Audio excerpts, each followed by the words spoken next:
Hi there, I'm Professor Joe Omani, a Professor of Consulting at Cardiff University. This is the first in a series of videos which really just talk through the figures or the pictures in my most recent book, which was based on interviewing founders who had grown and sold their consulting firms. And I thought this might be an accessible, relatively interesting way of explaining some of the ideas. And so this is the first video, and this is the first figure, and I think it's actually the second figure in the book, but the first one wasn't that interesting.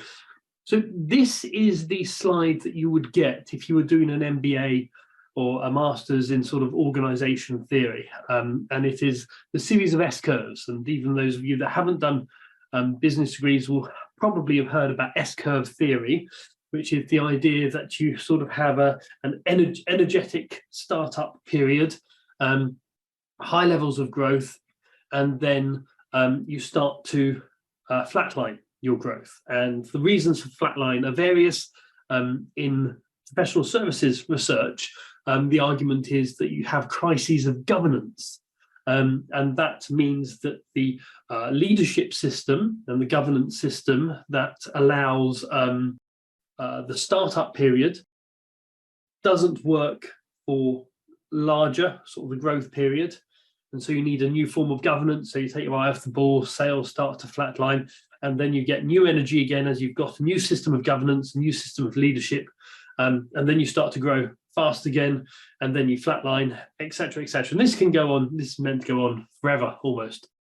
I actually didn't find any evidence that this happens at all. That's not to say it didn't used to happen. You know, S-curve theory came about in the 50s and 60s. What I found was that founders were now much better educated about potential crises that were coming down the line. And this is an interesting finding in itself. So it is much more common these days for founders of consulting firms, and indeed all firms, to have started a firm previously, to have done an MBA or something similar, to have got advisors, people like me on their board, who can provide guidance on anticipating these types of crises. And so that they put actions in place which allow them to anticipate and nullify the potential crises coming down the line. Now, this isn't to say that there weren't flatlines, and sometimes firms even retrenched a little bit, but those were usually down to recessions or down to big clients leaving, rather than down to crises of governance. So you didn't get crises at specific stages, but that's not to say it's not important to talk about these crises, because without anticipating them, it is likely that if you are the founder of a firm that's seeking to grow, it's likely that you're going to hit some of these crises. And if you haven't anticipated them, they probably will hit your profits. Okay, so just a quicker overview of what we've got in front of us. We've got 3 periods: start, grow, scale. Of course, this is a horrible simplification. The idea behind this is that you sort of have the entrepreneurial phase, and then once you've found something that works, then you can grow it, you can experiment a bit, which services work, which products work, which clients are more profitable, start to build the team. Then you get a bit concerned about utilization rates and things like that, and sort of measuring more complex things than you might have done in the entrepreneurial stage when you're simply accepting any work that comes through the door. And then you get to the scale phase where you found something that works, and in effect, you're ratcheting it up with a series of investments. Now, obviously, gross simplification, I would say that very often these phases are mixed up.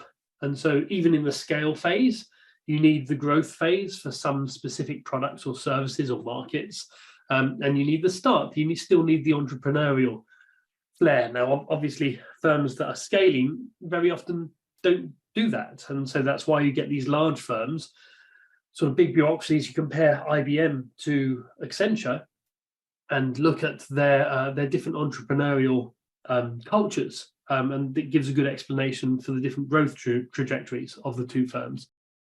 What we have here is very crude benchmarks for different phases. So I put 5 employees, about 0.75 million revenue, 35 employees, about 4.5 million, and 120 employees, 12 million. what you'll notice here is that revenue per employee tends to go down as you get bigger. That's not to say that profit margins go down, but revenue tends to go down because you start to employ more juniors. So typically in the startup phase, what you'll have is a series of partners, and in effect, they act as just separate companies that happen to be together, separate individuals that happen to be together for branding purposes or for cross-selling purposes, or simply because they get on, or there's economies of scale or scope. But in effect, you have a series of fiefdoms that act almost independently of each other. It starts to become a proper company when you start to employ people. Some firms work very well up to a certain size, just acting as independent partners.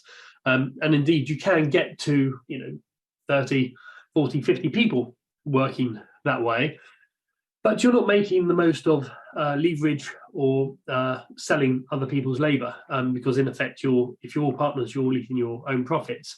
And there's lots of complexity that comes with that. But it's not really the basis for growth of a significant firm, certainly not the basis for growing and selling a firm. I'll talk more about that in other videos. So I've kind of put 5 down because on average, you'll get 3 partners starting a firm, and then they'll start to employ a couple of people. And it's then when you employ a couple of people that you enter the valley of death, as Simon Haslam calls it, because you don't get the economies of scale until you've got to about 10, 15, maybe even 20 people, where having employees actually makes sense, but you need to go through this valley of death before you get there. Again, we can talk about that in more detail in another video. So in the startup phase, you're really burning fumes. It's sort of entrepreneurial endeavors that will get you to the growth phase. Very often you're providing a better service than other people will, because you're working longer hours. Very often you're accepting any work that's going to come through the door simply to survive. And what will typically happen is that once you start to employ people, you'll start to think, well, at least we've got an approximation of what our niche is. We might be selling 1 or 2 services in one market, or we might be selling 1 service in 2 or 3 markets. But we've got something that is working, and therefore it's worth investing. It's worth recruiting people. It's worth investing in a brand, unique value proposition, etc. So you've kind of found your mojo when you get to the start of the growth phase, and then you start to grow. And this is a period of experimentation, but you've got to balance this sort of formalization, as you start to employ people. Once you get up to the 35 mark, in fact, actually, once you get up to the 25 mark, it becomes very noticeable at the 35 mark, 35 employees. You have this big coordination problem. And by the time you get to 35 employees, you'll very much go, if you haven't got systems, processes, and procedures in place, and roles, you're very much going to notice that the founder's time is completely taken up with micromanaging, with answering questions, with being involved in things that they really shouldn't be involved with, because they don't have the systems and processes to manage these things. So the typical crunch point there, and bear in mind with each of these S-curves, very often companies get to the top of the S-curve and they either start to eat their own profits, because, as I say, there might be crises of governance, or there might be a specific issue. The founders spending all of their time checking quality, or people don't know what they're doing. There's a lack of coordination. So the firms start to reduce their revenue because they're taking their eye off the ball. Some firms, I've seen this a couple of times, some firms specifically see what's coming. So they'll get to the kind of 25 employee stage, and they'll realize that in order to get to the next stage, they need to be a formal company with roles, systems, procedures, etc.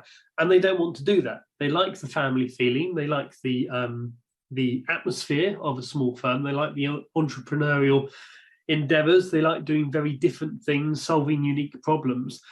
It's a very hard thing to do if you're a larger firm, because you do need some form of standardization. We'll talk more about that another time. And therefore, they strategically pull back. So they say, look, we're going to stay at 25 people or whatever. Now, the challenge there is that it's hard to motivate external people that you're buying in, employees, if the firm isn't growing. I often say to my clients that you're either growing or you're dead. And it's a gross simplification because, you know, every firm has periods where they're not growing.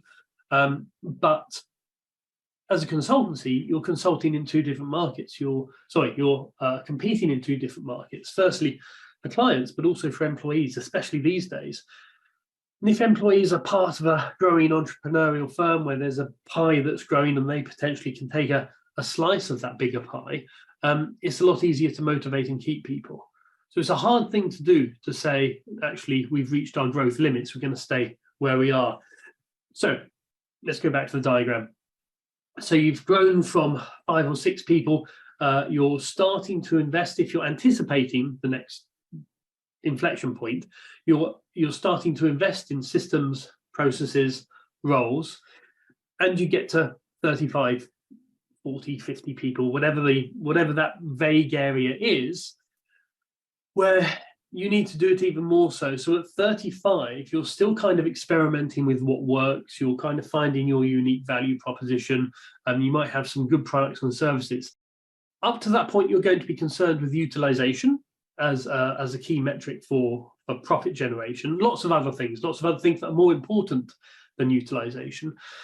But once you get above 35, you're going to be starting to think about leverage ratios, because you're going to be getting that critical mass of employees that allows you to have a certain number of employees to every partner.